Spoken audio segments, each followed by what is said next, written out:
প্রিয় শিক্ষার্থী বন্ধুরা, আসসালামু আলাইকুম। আশা করি সবাই ভালো আছেন। আজ আমরা প্রিন্সিপাল অফ ফাইন্যান্স বই থেকে শর্ট টার্ম লায়াবিলিটিস বা শর্ট টার্ম ফাইন্যান্সিং চ্যাপ্টার থেকে কিছু অঙ্ক সমাধান করার চেষ্টা করব। আশা করি সবাই সাথে থাকবেন। প্রথমে যদি আমরা দেখি ন্যাশনাল ইউনিভার্সিটি বিবিএ 2012 সালে যে অঙ্কটা এসেছে সেটা একটু সমাধান করার চেষ্টা করি। প্রথমে বলছে এ কোম্পানি নিডস 8 লাখ টাকা to meet its working capital requirement, মানে একটা কোম্পানির কার্যকরী মূলধন সম্পূর্ণ করার জন্য 8 লাখ টাকার প্রয়োজন and the considering the following alternative, এবং তার কাছে নিচের যে সোর্সগুলো আছে বা উৎসগুলো আছে সেখান থেকে সে ফাইন্যান্সিং করতে পারে। রিকোয়ার্ডে যদি দেখি যে which alternative should be chosen and why, মানে কোন অল্টারনেটিভটি সে গ্রহণ করবে এবং কেন। এই যখন আমাদের এই তুলনা করার মতো জন্য বলে যে কোনটা নিতে হবে, এক্ষেত্রে আমাদের ইএআর করতে হবে। কি করতে হবে? ইএআর। এটা মনে রাখলেই হবে যে এক্ষেত্রে আমাদের ইএআর করলে এই ইএআর এর উপরে আমরা আসলে বিশেষ করে কমেন্ট করব। তো প্রথমে যদি দেখি যে 1 নম্বরে বলছে দ্য কোম্পানি বাই টাকা 10 লাখ অফ র মেটেরিয়াল আন্ডার 30 দিনের ভিতর পরিশোধ করলে 3% বাড়তে এবং 90 দিনের ভিতর পরিশোধ করা লাগবে। তাহলে আমাদের যদি দেখি যে এই যে টার্মটা দেওয়া থাকে যে 3 দিনের ভিতর 30 দিনের ভিতর পরিশোধ করলে 3% বার্তা পাওয়া যায় এবং 90 দিনের ভিতর পরিশোধ করা লাগবে। এই টার্ম মানেই হচ্ছে ট্রেড ক্রেডিট। এটা মনে রাখতে হবে। এই টার্ম শর্ত দেওয়া থাকলে আমরা বুঝবো যে এটা ট্রেড ক্রেডিটের অঙ্ক। তো আমরা যদি রিকোয়ার্ড 1 এ লিখি যে কস্ট অফ ট্রেড ক্রেডিট ইআর এর সূত্র সেম আগের মতোই 1 plus r power n minus 1 into 100। এখন আমাদের এখান থেকে কি লাগবে? আর এর মান লাগবে আর এন এর মান লাগবে। তাহলে আর এর মান কিভাবে বের করে? আমরা জানি যে আর সমান সমান কি সিডিআর 100 মাইনাস সিডিআর। তাহলে সিডিআর মানে কি? Cash discount rate. তাহলে কয় পার্সেন্ট ক্যাশ ডিসকাউন্ট পাওয়া যাবে? 3%। তাহলে উপরে 3 দিলাম এবং নিচে 100 মাইনাস 3 পাশে যেটা আসে 0.0309। এরপর যদি দেখি যে এন এর মান কিভাবে বের করে? 360 credit period minus discount period. তাহলে ক্রেডিট পিরিয়ড কোনটা? ক্রেডিট পিরিয়ড হচ্ছে এই যে আমাদের 90 দিনের ভিতর পরিশোধ করা লাগবে, এটা হচ্ছে ক্রেডিট পিরিয়ড। তাহলে আমরা দিলাম ক্রেডিট পিরিয়ড হচ্ছে 90 এবং ডিসকাউন্ট পিরিয়ড মানে কি? এই যে 30 দিনের ভিতর পরিশোধ করলে 3% বাড়টা। তাহলে এই যে 30 এটি হচ্ছে আমাদের ডিসকাউন্ট পিরিয়ড। তাহলে আমরা মাইনাস দিলে 6 টাইম আসে, এটা ক্যালকুলেশন করলে। তারপর যদি আমরা আর এর মান বসাই দিই এবং এন এর মান বসাই দিই এবং এটা পাওয়ার করি, পাওয়ার করার পর যদি মাইনাস করি তাহলে আমাদের সে 20.3%। তাহলে আমরা দেখি পরের রিকোয়ারমেন্টে কি বলছে যে ব্যাংক উইল লেন। ব্যাংক দেখলেই আপনারা বুঝবেন যে এটা ব্যাংক লোন। ব্যাংক শব্দটা উল্লেখ থাকলেই এটা পরিষ্কারভাবে বুঝে নেবে এটা ব্যাংক লোন। তাহলে কত টাকা আছে? 10 লাখ টাকা 30%, মানে সুদের হার কত হবে? 13%, উইথ 20% কম্পেনসেটিং ব্যালেন্স মানে CB requirement interest to be paid in advance. এই কথাটা একটু খেয়াল রাখতে হবে, কারণ আমরা যখন প্রথম ক্লাসে সূত্র দিয়েছিলাম বলেছিলাম যে ব্যাংক লোনের অঙ্ক হচ্ছে দুই ধরনের। একটা হচ্ছে নর্মাল বেসিস আর একটা হচ্ছে ডিসকাউন্ট বেসিস, এবং তিনটা কথাও লিখিয়ে দিয়েছি। যে তিনটা কথা থাকলে আমরা বুঝবো যে এটা ডিসকাউন্ট বেসিস। প্রথম হচ্ছে ডিসকাউন্ট বেসিস ডাইরেক্ট উল্লেখ থাকে, আর একটা থাকে interest to be paid in advance অথবা bank interest deduct in advance. কিন্তু এখানে তিনটা কথা, 2 নম্বরটাই আছে ইন্টারেস্ট পেইড ইন অ্যাডভান্স। তাহলে আমাদের কি করতে হবে? ডিসকাউন্ট বেসিসের সূত্র হবে। ডিসকাউন্ট বেসিসের সূত্রটা কি?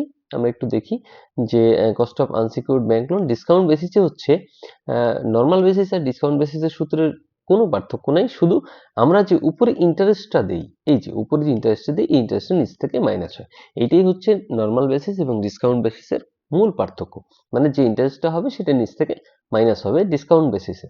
আর যদি নরমাল মেথড হইতো তাহলে এই ইন্টারেস্টটা নিচ থেকে মাইনাস হইতো না। এই হচ্ছে অঙ্কের পার্থক্য। তো সূত্রটা হচ্ছে total interest loan minus CB minus interest. তাহলে আমাদের লোন হচ্ছে কত? আমাদের লোন হচ্ছে 10 লাখ টাকা। তাহলে ইন্টারেস্টের হার ছিল 13%। আমরা আবার যদি একটু দেখে আসি, হ্যাঁ এই যে 13% ছিল আমাদের ইন্টারেস্টের হার। তাহলে 13% আমরা দিব, যে 10 লাখের উপর 13% দিলে 1,30,000 হয়। এবং সিবি হচ্ছে 20% ছিল। তাহলে 10 লাখের উপর 20% দিলে 2 লাখ হয়। তাহলে আমরা যদি ইন্টারেস্ট দিই এবং লোন থেকে সিবি মাইনাস করি এবং ইন্টারেস্ট মাইনাস করি, তাহলে আমাদের ক্যালকুলেশন করলে 19.40% আসে। এরপর চলি আমরা যে issue of commercial paper 10 lakh টাকা 6 month period, net sales value হচ্ছে 9,50,000। তাহলে এই অঙ্কে আসলে কোনো কস্ট নাই, তাহলে সেলস ভ্যালু আর নেট সেলস ভ্যালু কি একদম সেম হবে।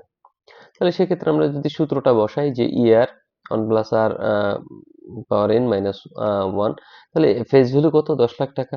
সেলস ভ্যালু কত? 9,50,000 টাকা। ম্যাচুরিটি পিরিয়ড 180 দিন। কিভাবে হলো? বলছে 6 মান্থ। 6 মান্থ যদি আপনি 30 দিয়ে 6 কে গুণ করেন, তাহলে আমাদের 180 ডেজ আসবে। আচ্ছা, তারপর যদি আমরা দেখি যে আর এর মান কিভাবে বের করে? এফভি মাইনাস এনএসভি ভাগ হচ্ছে এনএসভি, তাহলে 10 লাখ মাইনাস 9,50,000 ভাগ 9,50,000, 0.0526, এবং এন হচ্ছে 360 ভাগ এমপি, তাহলে 2 টাইমস। তাহলে এটা যদি আমরা এখানে মান বসাই দিই এবং মাইনাস করি, মাইনাস করার পর 100 দ্বারা গুণ করি, 10.8% আসে। এরপর আমরা ডিসিশন টেবিল লিখব, যে mode of financing, cost of trade credit, cost of bank loan, cost of commercial paper, আমাদের যে কয়টা পার্সেন্টেজ এসেছিল 20.3, 19.40 এবং 10.80, সেটাই আমরা একদম ইয়ার লিখে নিচে লেখা দেবো। তো বেস্ট অল্টারনেটিভ কোনটা? বেস্ট অল্টারনেটিভ হচ্ছে কস্ট অফ কমার্শিয়াল পেপার, কারণ এটি সবচেয়ে কম, চিপেস্ট। তারপর যদি আপনারা কমেন্টস লিখবেন যে the table shows that the cost of commercial paper is the cheapest, so the firm will prefer this alternative. আশা করি অঙ্কটা বুঝতে পারছেন। এরপর চলেন আমরা পরবর্তী আরেকটা অঙ্কে চলে যাই। প্রিয় শিক্ষার্থী বন্ধুরা, ন্যাশনাল ইউনিভার্সিটির বিবিএ এমবিএ সকল সাবজেক্টের পরবর্তীতে আপডেট পেতে এই ভিডিওটিতে লাইক করুন, চ্যানেলটি সাবস্ক্রাইব করুন এবং বেল বাটনে ক্লিক করে রাখুন। এটা যদি দেখি যে ন্যাশনাল ইউনিভার্সিটি বিবিএ 2013 সালে যে অঙ্কটা এসেছে, আমরা যদি একটু ভালো করে পড়ার চেষ্টা করি, যে Beximco limited requires working capital 20 lakh, there are 3 alternative, should the company do, মানে কোম্পানি কি করবে। কোম্পানি কি করবে বলার সাথে সাথে আপনাকে বুঝে নিতে হবে যে কোম্পানি আসলে এখানে আর করে তারপর এটার উপর কমেন্ট করতে হবে। তো প্রথম এই অঙ্কের শুরুতে সুন্দর করে লেখা আছে ট্রেড ক্রেডিট টার্ম দেওয়া আছে, তো আমরা জানি যে টার্ম দেওয়া থাকলে কি করতে হয়। তাহলে আমরা রিকোয়ার্ড এ করি, কস্ট অফ ট্রেড ক্রেডিট সুতো বরাবরের মতোই হচ্ছে 1 প্লাস আর পর এন ইন্টু 100। তাহলে প্রথমে আমাদের আর এর মান বের করতে হবে। তাহলে ক্যাশ ডিসকাউন্ট কত? বলছে 20 দিনের ভিতর পরিশোধ করলে 2% বার্তা, তাহলে সিডিআর হচ্ছে 2 এবং 100 মিনিট সিডিআর করলে আমাদের এটা চলে আসে। এবং এন এর মানটা যদি দেখি 360 সিপি মাইনাস জিপি, মানে collection credit period, discount period. তাহলে ক্রেডিট পিরিয়ড কত? ক্রেডিট পিরিয়ড হচ্ছে 90 আর ডিসকাউন্ট পিরিয়ড হচ্ছে 20। তাহলে এটা আমরা ক্যালকুলেশন করলে আমাদের আসে 5.1429। তাহলে এটা যদি আমরা মান বসাই এটাকে পাওয়ার করি, তাহলে এই মানটা আসে এবং মাইনাস করলে আমাদের আসে 10.94%।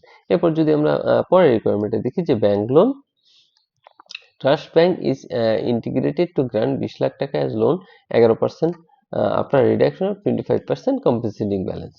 তাহলে সুদের হার হচ্ছে কত? সুদের হার হচ্ছে 11% এবং কম্পেনসেটিং ব্যালেন্স কত? 25%। এটা কিন্তু ডিসকাউন্ট মেথড না, কারণ আমাদের যে তিনটা কথা লেখা থাকে এই তিনটার কোনোটাই এই অঙ্কে লেখা ছিল না।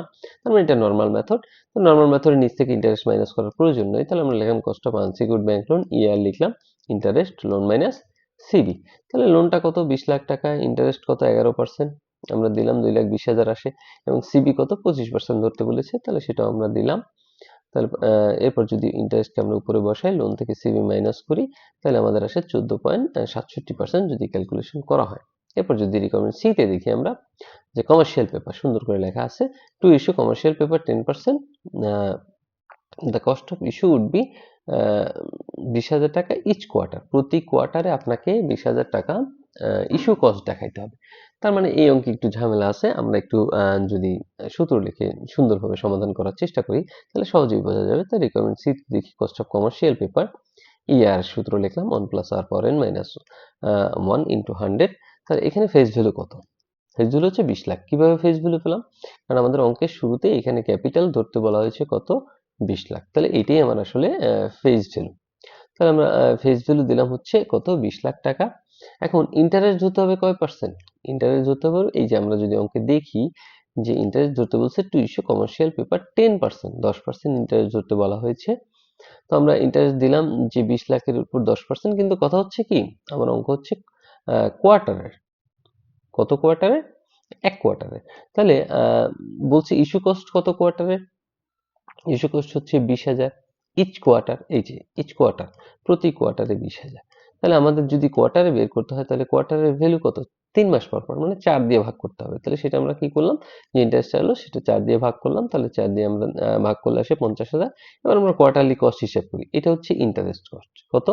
আমরা পেলাম 50,000 পিরিয়ডিক ইন্টারেস্ট। এবং ইস্যু কস্ট কত?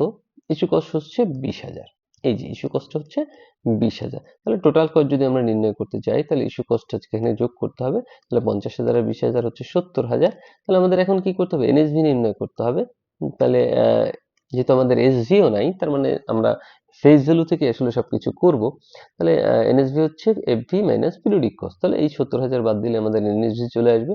তারপর যদি আমরা আর এর মান করি, এফভি মাইনাস এনএসভি ভাগ এনএসভি, তাহলে 20 লাখ মাইনাস 19,30,000 এটা করলে আমাদের আসে 0.0363 এবং n এর মান কিভাবে করব 360 ভাগ এমপি। এমপি এখানে কত হবে এটা একটা প্রশ্ন, কারণ এমপি এখানে দেওয়া নাই, কিন্তু আমরা দেখেছি যে এই কস্টগুলো দেওয়া আছে কোয়ার্টারলি, কস্টগুলো দেওয়া আছে কোয়ার্টারলি। কোয়ার্টারলি মানে হচ্ছে 3 মাস, তাহলে 3 মাসে প্রতি মাসে যদি 30 দিন হয় 3 মাসে কত দিন হবে 90 দিন। তাহলে আমরা এখানে দিলাম ম্যাচুরিটি পিরিয়ড হচ্ছে 90 4 টাইমস। এরপর যদি আমরা এটা বসাই, বসাই পাওয়ার দিলে পাওয়ার দেওয়ার পর মাইনাস করব, মাইনাস করার পর যদি 100 দিয়ে গুণ করি তাহলে 15.33% আসে। এরপর যদি আমরা ডিসিশন টেবিলে যাই আগের মতোই একটু আগে কস্ট অফ ট্রেড ক্রেডিট লিখবো, কস্ট অফ ব্যাংক লোন লিখবো, কস্ট অফ কমার্শিয়াল পেপার লিখবো, যার যার পার্সেন্টেজ বসাই দেবো। তাহলে আমাদের শুরুতে ট্রেড ক্রেডিটটি সবচেয়ে সর্বনিম্ন ছিল, এটি আমাদের আসলে অঙ্কের বেস্ট অল্টারনেটিভ। এবং আমরা যদি কমেন্ট লিখে দিই, the table shows that the cost of trade credit is the cheapest, so the firm will prefer for this alternative. এই ছিল অঙ্কের সমাধান। আশা করি সবাই বুঝতে পারছেন। যদি কোনো অঙ্ক দ্বারা প্রশ্ন থাকে তাহলে অবশ্যই কমেন্ট বক্সে কমেন্ট করতে ভুলবেন না। আর আপনারা অবশ্যই সাবস্ক্রাইব করবেন, কারণ সাবস্ক্রাইব না করলে পরের ভিডিও বানানোর আসলে উৎসাহ থাকে না। তো সাবস্ক্রাইব করে পাশে থাকবেন। ধন্যবাদ সবাইকে।